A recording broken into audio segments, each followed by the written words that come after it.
Hi, this is Stephen Bourne for the Rise Civic League. I'm standing in front of the History Museum. I'm going to tell you about that in a second. A couple big things going on. February 1st, if you're upset about taxes, don't understand the mechanics of how it works, want to understand the budget or background for the warrant articles before the deliberative meeting this Saturday, come Thursday night, 7 o'clock. We've presented all, talked through, answer your questions. All right, and then don't forget the deliberative meeting, 9 o'clock at the Rye Junior High, school deliberative meeting on Tuesday, February 6th, all right, at 6:30. So if you've never been in the History Museum, stick around. You're going to get a quick tour of what's inside. So here's your top 10 for January. Go. Hi, I'm Finn Moore, and for today's top 10, the first one is Epic Double Storm Impacts Ocean Boulevard. Civic News has pictures from the DPW and others. Fire Department almost had 70 calls across the two storms. Fire Department and DPW vehicles accumulated a long list of damages. Select Board discussing what this means moving forward. Sewer Department was 1 foot away from taking emergency actions. Aquarion had a water main break. State law says that rural speeds are 35 miles per hour and urban speeds are 30. Select Board discussed how to determine if 35-mile roads in Rye are no longer rural and are now urban. To change a correctly designated speed requires data with a supported study. The third is Select Board announced a warrant articles that would change the currently elected position of our town clerk / tax collector to an elected town clerk and a separate hired tax collector. Wording is confusing and will be explained at the February 1st, 7 p.m. RCL presentation. 4 petitioned warrants articles could not be recommended by Select Board because of the current wording, attorney recommendation, building permit process, speed limits, town forestry center, and town litigation disclosure. Editor's note, past petitioned warrant article has legal costs included in the annual town report. See Civic News for example. Hi, I'm Miles Bourne, a student at PHS. Number 5, school facility report shows new RES playground rendering other grounds and building improvements. The draft 2024 to 2025 school calendar was shared. 6, Verizon has a Portsmouth business issue and is looking for a cell tower location.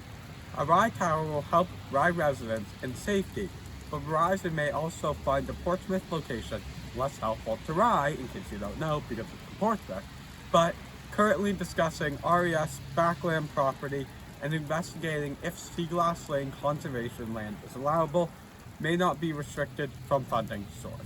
Number 7, sewer accepted building resilient grant infrastructure grant, 55.5K. Sewer department will contribute around 20K for the sewer system and vulnerability assessment. Rye Sewer currently owns 3.5 miles of pipe along Route 1A that runs through Northampton to Hampton. Number 8, residents and groups continue the effort to save the 237 Lock Rose Hub, which is a historic house in process of being teared down and built and rebuilt for a bigger house. Number 9, Alex Herlihy is now the official town historian. Congratulations. Standing in front of the History Museum.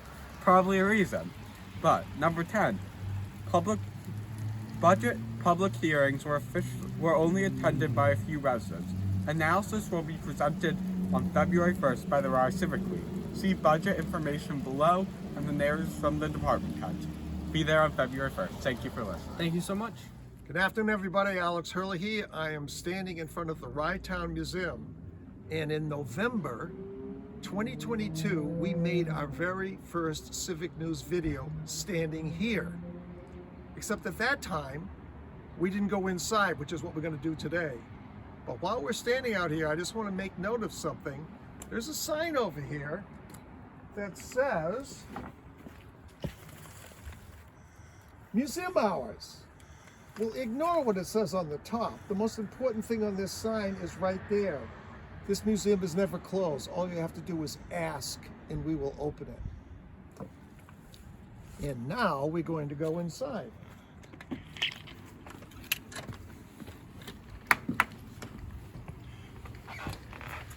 And here I would like to introduce you to Jenna McDonald, the president of the Rye Historical Society, and she's going to give you a tour of our exhibit here on the first floor. Hi everyone, welcome to the museum. So we've had an exhibit that went up during the pandemic, and it's all on the Rye family connections, because we have a quilt, an 1897 signature quilt, which you will see in a little bit. And so we wanted to kind of look at how people were connected through the homes and textiles. And so we're going to start right over here from before the settlers were here, and we have a little place on the wall where we are acknowledging the indigenous people that were here before us. And then this, landing at Odiorn Point, and there's a map of historical things. More Odiorn Point. A lot of fishing. There was a lot of fishing when we first came. And if you continue around, we have some of our old houses. The oldest house in Rye on Brackett Road, where Samuel Wallace and Elizabeth Parsons lived. And then following along on the right-hand side, we have the Civic farmstead. If somebody wants to take a deeper dive into indigenous histories, we have some more resources here on our kiosks that people can look at.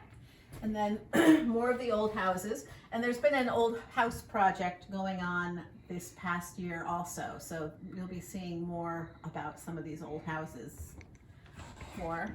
We have this historic bench here that we got a few years ago from the 17th century. And I think we're still trying to figure out what all of these symbols are. If you are into symbology, please stop by.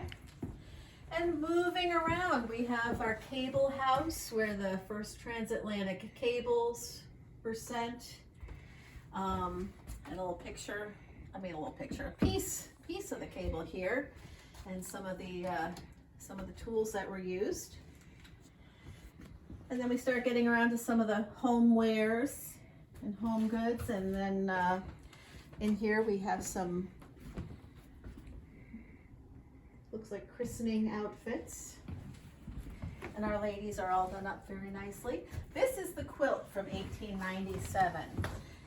And if anybody's interested and they want to go to our website and put quilt in the search bar, we have put all the different names in there, and you can see if people have submitted information. If you have information about any of these people, you can submit it on our form or in the comments box. But we're trying to flesh out all the people.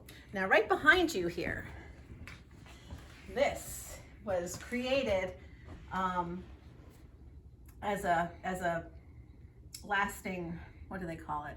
A capstone, not a capstone, but from the Rye 400th, and it takes you through our history from the pre-1600s to 1623 when David Thompson arrived, to 1645 when enslaved Africans were brought. 1726 we became the parish of Rye.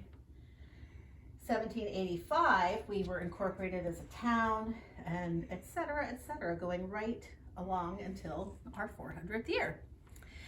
And if you twirl around, this is our little vignette of home life. What home life might have looked like. Samplers on the walls. And over here, if you are looking for any information on old families, we have births, marriages, we have families by last name, and then we have houses by road. So there's tons of information here that you can come in and look for. This is Ye Old Gift Shop if you need a Rye inspired gift. I would say our most popular item is the History of Rye, written by my great-grandfather, L.B. Parsons. And then over here is what's left of our exhibit from before, which was actually down here, fishing, farming, and fun. And this is really what Rye is all about. What Rye was built on was the fishing and farming, and then the resort industry. So you'll see from the farming, you'll see some of these salt marsh hay shoes for the horses. We have people fishing off the rocks. We have our lifesavers. We have some tools. You always have to look high around here because very often there are tools up above. Pulling lobster traps. And the resorts.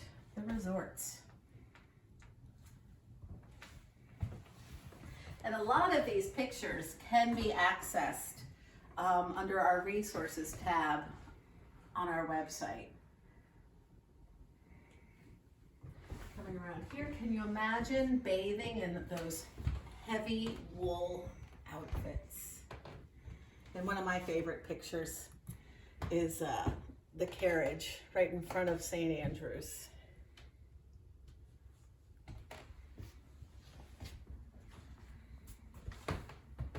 And then over here, we have a little homage to the Farragut Hotel. And then actually that's one of our other favorite pictures, the two ladies on the veranda of the Farragut. They look a little sour.